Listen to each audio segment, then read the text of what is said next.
significant progress has been made in reducing tariff. So what they call procedural barriers become the main obstacle. In the past, maybe the import and export, the main obstacle for this kind of transaction is about the high tariff within the country. Country try to protect their local market by increase the tax and import duty and so forth. But now, thanks to the globalization and the development of trade alliance as well as various trade agreement, the tariff barrier keep closing. The main obstacle for international trade now is the procedural barrier. In the year 2004, statistics show that around the world, about $3 billion have been spent on trade facilitation. And in the year 2005, the European Community committed $1 billion a year on trade facilitation, in which simplification or harmonization of trade procedure is the main concern. The objective of trade facilitation, according to Prohas, is not to abandon control or not to cancel the control. But the main purpose is to ensure that controls are enforced through more efficient procedures. This is the key issue. The thing is how we design a new procedure or how we redesign the procedure without losing the control. So the issue with trade facilitation is not just to computerize manual procedure or to digitalize paper document. I mean replace the paper document by EDIs or electronic method. But the key issue is how to redesign the procedure to improve the efficiency of the procedure without losing control. In order to redesign, the key factor is not just look at the surface level of the procedure, look at the flows of documents. The key issue is we need to understand the underlying purposes of the procedure. What is an activity is for, or what is a document is for, why the document or activity arranged in such a way in the current procedure.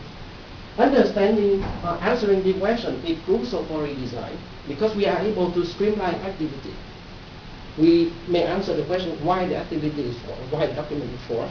So if the document is not necessary, we may remove it. More importantly, we are able to replace the current activity or document by more effective or more efficient means and achieve the same control functionality. So looking at the surface level, trade procedure is about the document. Trade procedure deal with document. If you look at trade procedure or interorganizational procedure in general, you will see the procedure deal with the movement of purchase order, invoice, receipt, bill of lading, etc. In fact, the World Trade Organization defines trade procedure as activity involved in collecting, presenting, and communicating and processing data required for the movement of goods. So by this view, trade procedure or interorganizational procedure, in their term or in their view, is about the movement of document, the flow of document. However, underlying the document is about what we generally call the deontic reality, the reality of right and obligation. The document is noted, the bill of lading, for instance, is noted. If it is not represent for the right to possession of goods. A receipt, for instance, is noted, it is not represent for a discharge of an obligation, and so forth. So the function of the document, all of them, are a kind of representation for the underlying deontic reality. The problem is, deontic reality is unobservable. We cannot directly observe a right. What we have right here, or what obligation, or what permission we have, we don't see it. Thus, we need certain kinds of indicator. According to the philosopher, we need certain kind of indicator. And these kind of indicator may be in form of document, or electronic record, or any physical object. My wedding ring, for instance, is an indicator for a marriage contract that I have with my wife. The uniform may be an indicator of profession. But in business, the most common form of indicator is the document. The document here is used in the generic sense, including paper documents or electronic records. So current transaction modeling perspective is more focused on the flows of documents. and we call it the business process modeling perspective. So the concern is with what kind of document, what kind of flow of data, and where they come from, and to whom, for instance. Here, in this research, I propose a new modeling perspective. The modeling perspective we call here is the deontic process modeling. The deontic process indicates deontic chain and deontic relation in the transaction. In other words, deontic process indicates a set of deontic facts that people want to achieve in the transaction.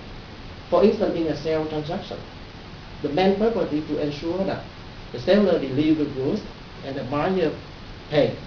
These are the kinds of the main obligations of the transaction. So the deontic process will have to explicate these kinds of underlying deontic relation. Actually, very recently, in the year 2004, the International Electrotechnical Commission identified that legal implication is an important aspect for the electronic transformation of trade procedure. And as they say, under the legal implication vary in different jurisdictions. It should be possible, and is it possible here? It should be possible to model the concepts as right, obligation, permission, and prohibition. And what I do, and I personally try to do, is to realize this kind of thing, to realize their vision in a working system. So the main purpose of the procedure is to prevent the parties against opportunistic behavior by the counterparty involved in the trading. For instance, the main purpose of documentary credit procedure is to ensure that the seller fulfills his obligation of delivery and the buyer fulfills his obligation of payment. So these are the reasons why numerous international trade procedures like documentary credit, escrow procedure, documentary collection procedure has been developed. These procedures have been developed centuries, like documentary credit has been evolved for the periods over 200 years for the main purpose is to protect the trading party against potential opportunistic behavior. The kinds of fraud we look at here is the deontic fraud. We define the deontic fraud as a deviation from a deontic relation. And when a party tries to receive order about such deviation in order to secure his own interest. For instance, when a party enters into a contract, he may later find that this is in his own interest to deviate from the contractual obligation. That is the kind that he breaks the contract. But if he receives the order about such deviation in order to secure for his own interest, then it becomes a deontic fraud. Just a clarification comment. Yeah. That the procedures are in some sense covering the case where you don't have trust. If two people are trading and they know each other very well, you don't need much procedure. But in the case of international trades where the people are at so-called arm's length, they don't have any pre-established trading relationship. Then so this is the extreme case of distrust essentially, and the procedures are keeping everybody honest. Yeah. In the case of international trade, for instance, the trader locate in different jurisdictions, different country, different culture, different area, for instance. So the thing is here is that they not trust each other depend on many different factors, depend on the culture factor, the legal factor, and so forth.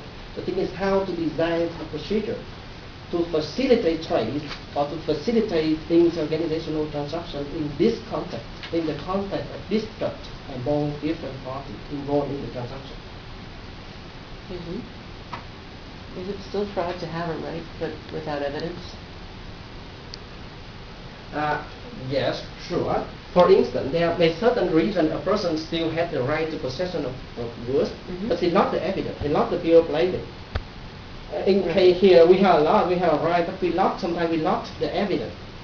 You see, you have the right to ride on the highway, but you lock your driving license in certain way.